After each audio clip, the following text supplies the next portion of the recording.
Hey Cachers, Derek here, Bake Six Clan. Today we're going to be making 3 simple creative caches using PVC that anyone can make. Let's get started.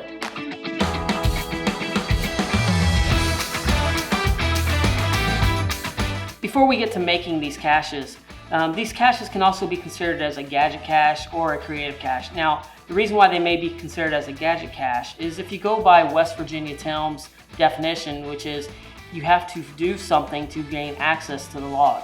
So you could be unscrewing something, you could be pulling something out of a container, you could be using a magnet, you may have to use a battery. All those different things is what creates a gadget cache. So with that being said, this one, I don't know if this would be considered a gadget cache or a creative cache because it's very super simple. Now what I have here is a PVC snap tee. Now these come in many different sizes. This is one that would go onto a 3/4 inch pipe. But what you need this 3/4 inch snap tee. You need the cap that you can go in here. Now this is threaded in here, so you'd want to make sure that it's threaded. And you need a nano. So you put the nano inside the cap, you screw the cap in. That's pretty much the cache right there. So you'd come up to a 3/4 inch pipe like what this one is, and you literally just snap it on and it's right there. What's cool about this one is that, say for instance, you need to remove it, it'll actually come right off this pipe. The other thing is that you can just paint this to blend into the location. So this is one creative cache that anybody can make. All right, so now we are on the second creative cache that anybody can make. And this is going to require a 1.5 inch PVC and 2 caps that would go one on the bottom and one on the top.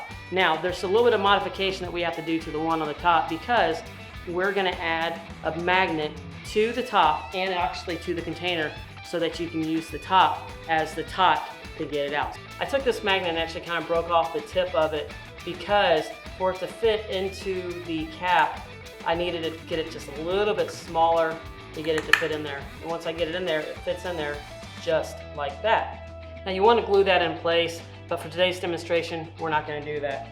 The next thing that you're going to need to do is take the other magnet that you have. So these usually come in pairs. Make sure what side sticks. Okay, so this side is the negative and this side would be the positive, or vice versa. Because remember, opposites attract. So that makes sure that's really nice and strong, so that's really good because it needs to be a very strong connection. Then what I'm going to do is take this bison tube and I'm going to glue it to the magnet. And I'm going to be using hot glue today. Yes, there are other types of glues that you can use, and you can use other containers besides this bison tube, but this is what I had on hand, so this is what I'm going to use. So I'm going to hot glue this bison tube to this magnet. All right, so now that is glued in place. Next step, you take the other cap in your PVC and you put it on the bottom. Now yes, before you even ask the question, you can put a drainage hole in here, but you're gonna have a cap on the top, so the question is it really necessary? But if you feel like you need to, go ahead and put a drainage hole there as well.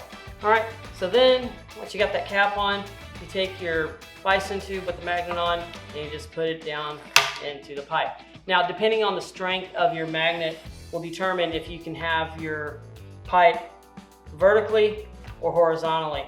I'm going to go ahead and go with horizontal with this one. I wasn't able to get the strongest magnets that I could find today for this demonstration, but this is just another way that you could do it. So you could have it horizontally, maybe you have it underneath the tree, but horizontally. But you just come in, you take your cap with the magnet in it, and it just slides right out. And there is your bison tube. So that's how you retrieve it, and you put it back just the same way, all the way down. So that's number 2 of a gadget cache or a creative cache that anybody can make with a PVC. Now, let's see number 3. Okay, so for the third creative cache that we're gonna be doing, you need this 3/4 inch valve. Now you can use bigger valves depending on the size container you want to use and the amount that you want to spin. So 3/4 inch valve. I have a 90-degree elbow, a 45-degree elbow, a nano, a 3/4 inch PVC, and a 1/4. And this is kind of cool how this is going to work. So what you want to do, you're going to take the 1/4, and I found for this 3/4 inch, it really works great because this way you don't have to cut anything out with wood or anything like that. You take the 1/4, you put it back in the back of the valve, and then you take the 90° and you push it in, and that locks that 1/4 into place. The next thing that you do, now I've already cut a 2-inch piece of the 3/4 inch PVC off. So this just goes on right here at the front. I take the elbow, the 45° elbow, and put that on.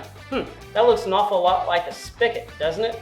Now this other one just goes back here into the back. So there is the cache. Now you can, like I said, you can cut this down to whatever length you want, and you just put this in the stake. Let's load it up. Let's put the Nano in, and this sometimes takes a little bit of maneuvering, just a little bit to get it. So they would come up, and they'd actually take the PVC off of the stake or whatever you have it holding into place, and they would turn the valve, tip it forward, and then there's the Nano right there. Yes, and of course you'd want to glue all these joints into place, but you don't even have to glue that 1/4 into place when you glue this into place. It's right there in there. So I want to know, would you consider these as a gadget cache or a creative cache? I'm just curious of what the opinion is out there. So let me know down in the comments. Also, I would love to hear any other ideas that would be some simple, quick, easy caches that anybody can make. Send me an email at derek@behindthecache.com, or you can leave me a comment down below. I would love to hear about them. All right, guys, thanks for joining me. I hope you've enjoyed this, and I will catch you in one of these other videos right over here as you find the story behind the cache.